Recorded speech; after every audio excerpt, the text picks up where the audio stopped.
அனைவருக்கும் வணக்கம். மேசராசிக்காரர்களுக்கு உறவோடு சில காலம், பிரிவோடு சில காலம் என தத்தளித்து கொண்டிருக்கும் மேசராசிக்கு புதிய யோகங்கள் நிறைந்த இந்த வாரம், அதிலும் மார்ச் மாதம் 20ஆம் தேதியிலிருந்து 26ஆம் தேதி வரை பல புதிய யோகங்கள் நிறைந்த வாரமாக இந்த வாரம் பார்க்கப்படுகிறது. ஏனென்றால் பல்வேறு வகையான மாற்றங்களுக்கு அடித்தளமிடக்கூடிய வகையில் சிறப்பான முன்னேற்றத்தை பெறுவதற்கான யோகம் நிறைந்த ஒரு தருணமாக பார்க்கப்படுகிறது. ஏனென்றால் பிறருடைய பிரச்சனையாக இருந்தாலும் கூட அவற்றிற்கும் நல்ல வழி கிடைக்க வேண்டும் என்ற தெளிவான சிந்தனையுடன் அணுகக்கூடிய மேசராசிக்காரர்களுக்கு நிச்சயமாக தொழில் ரீதியாகவோ அல்லது குடும்ப ரீதியாகவோ தற்காலிகமாக பிரிவை சந்தித்தவர்கள், வாழ்வில் தத்தளிப்பை பெற்று கொண்டிருந்தவர்களுக்கு நிச்சயமாக அதில் மாறுதல் ஏற்பட்டு நீங்கள் எதிர்பார்க்கக்கூடிய இடமாறுதல் உள்ளிட்ட குடும்பத்துடன் இணைந்து மகிழ்ச்சியாக வாழக்கூடிய வகையில் பல மாறுதல்களை தரக்கூடிய வாரமாக இந்த வாரம் பார்க்கப்படுகிறது. அது மட்டுமல்லாது மிகவும் வலுவாக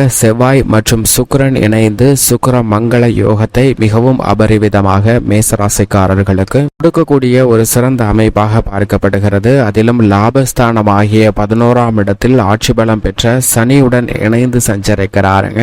முரண்பாடான கிரக சேர்க்கை என்றாலும் கூட எதையாக இருந்தாலும் துணிந்து செய்வதற்கான சாத்தியக்கூறுகள் உண்டு. மனக்கவலை உருவாகினாலும் கூட எதிர்கால வளர்ச்சிக்கு சிறப்பாக திட்டமிடுவதற்கான வாய்ப்பு நிச்சயமாக உருவாகிறது. அது மட்டுமல்லாது சூரியன் ராகுவுடன் இணைந்திருப்பதும் முரண்பாடான கிரக சேர்க்கையாக பார்க்கப்படுகிறது. ஏனென்றால் சூரிய கிரகணம், சந்திர கிரகணம் போன்றவை ஏற்படுவதே ராகு கேதுவின் வழிவாங்கல் நிகழ்வாக தான் பார்க்கப்படுகிறது. அப்படிப்பட்ட ராகுவுடன் விரயத்தில் சேர்ந்திருக்கக்கூடிய சூரியனின் அமைப்பும் சாதகமற்ற தத்தளிக்கக்கூடிய மனநிலையை ஏற்படுத்தினாலும் கூட இடர்பாடுகளை சிறப்பாக சமாளிக்கக்கூடிய யோகத்தை நிச்சயமாக கொடுக்கிறாருங்க. ஏனென்றால் லாபஸ்தானமாகிய 11ஆம் இடத்தில் ராசிக்கு அவ்வளவு சகாயமானவராக இல்லை என்றாலும் சனி ஆட்சி பலம் பெற்றிருக்கிறார். கர்மாதிபதியும் லாபாதிபதியுமாக இருக்கக்கூடிய சனி ஆட்சி பலம் பெற்று வலுவாக அமர்ந்து சஞ்சரிக்கக்கூடிய இந்த வேளையில் நீங்கள் எதிர்பார்க்கக்கூடிய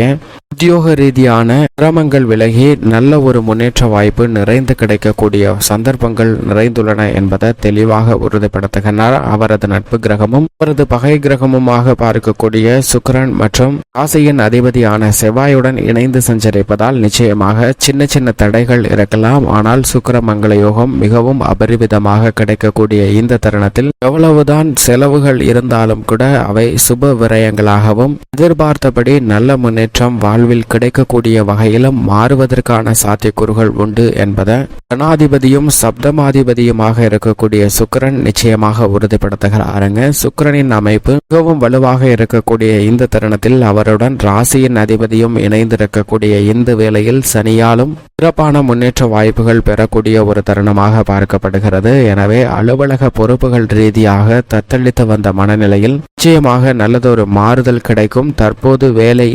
இழந்திருந்தாலும் கூட புதிய வேலையில் உடனடியாக இணைவதற்கான வாய்ப்பை லாபஸ்தானத்தில் சஞ்சரிக்கக்கூடிய சுக்கிரன் மற்றும் சனி, ராசியின் அதிபதியான செவ்வாய் போன்ற கிரகநிலைகள் மிகவும் சிறப்பாக உறுதிப்படுத்துகின்றன. நீங்கள் எதிர்பார்க்கக்கூடிய மனதிற்கு பிடித்த புதிய வேலை வாய்ப்பானது நிச்சயமாக இந்த தருணத்தில் உங்களுக்கு கிடைக்கும். உத்தியோக ரீதியாகவும் எதிர்பாராத அதிரடியான மாற்றங்கள் நிச்சயமாக உண்டு.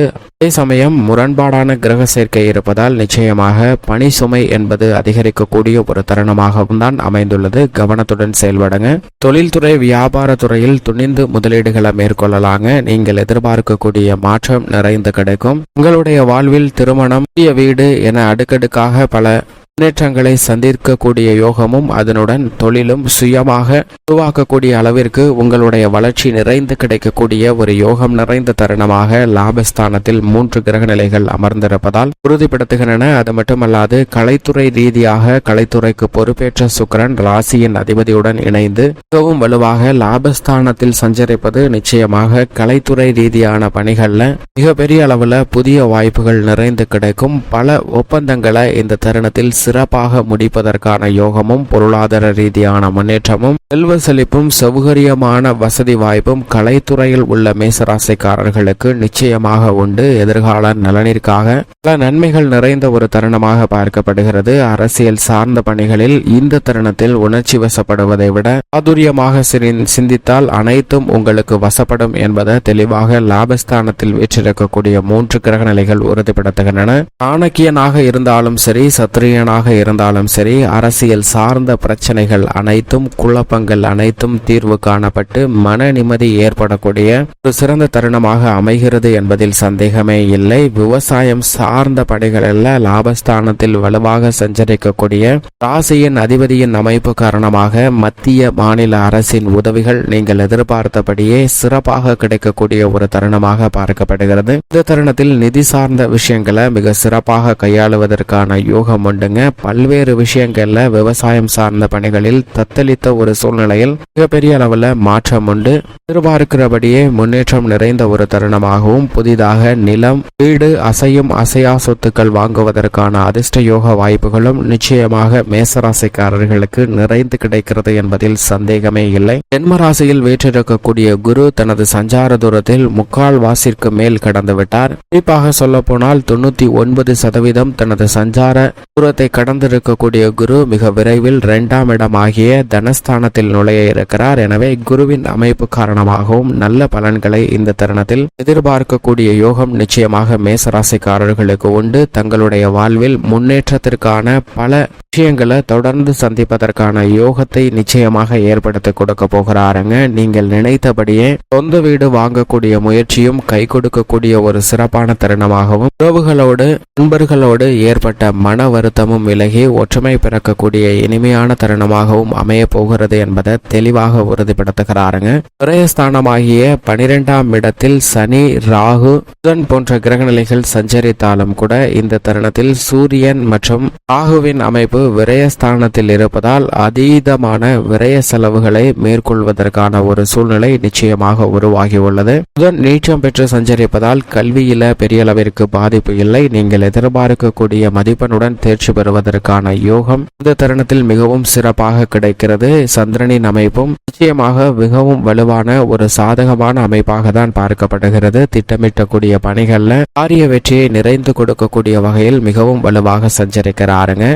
சந்திரனின் அமைப்பு காரணமாக சில நல்ல வெற்றி வாய்ப்புகளும் புதிய யோகங்களும் நிறைந்து கிடைக்கும். அது மட்டுமல்லாது புது ஆதித்ய யோகமும் சுக்கிரமங்கல யோகமும் நிறைந்து கிடைப்பதால் பல்வேறு விதமான நன்மைகள் இந்த வாரத்தில் நிறைந்திருக்கும். ஆனால் சாதகமற்ற ஒரு விஷயமாக பார்க்கப்படுவது விரயஸ்தானத்தில் 3 கிரக நிலைகளின் கூட்டணி நிச்சயமாக எதிர்பாராத விபரீத விரய செலவுகளை ஏற்படுத்தலாங்க. எனவே அந்த விரய செலவுகள் சார்ந்த விஷயத்தில் மட்டும் சற்று கவனத்துடன் இருங்க. மற்ற அனைத்தும் மிகவும் சாதகமாகவும் சிறப்பாகவும் இந்த வாரத்தில் அமையும். இந்த வாரத்தில் ஏற்படக்கூடிய விரய செலவுகளை தவிர்ப்பதற்கு நிச்சயமாக மேசராசிக்காரர்கள் இந்த வாரத்தில் சுற்றுலா அல்லது ஆன்மீக சுற்றுலா சென்று வாருங்கள். ஒரு புத்துணர்ச்சியும் மனதிற்கு மனநிறைவும் கிடைப்பதோடு விரய செலவுகளையும் உப விரயங்களாக மாற்றி மகிழ்ச்சி பெறுவதற்கான யோகம் நிறைந்து கிடைக்கும் என்பதில் சந்தேகமே இல்லை மேசராசிக்காரர்களுக்கு.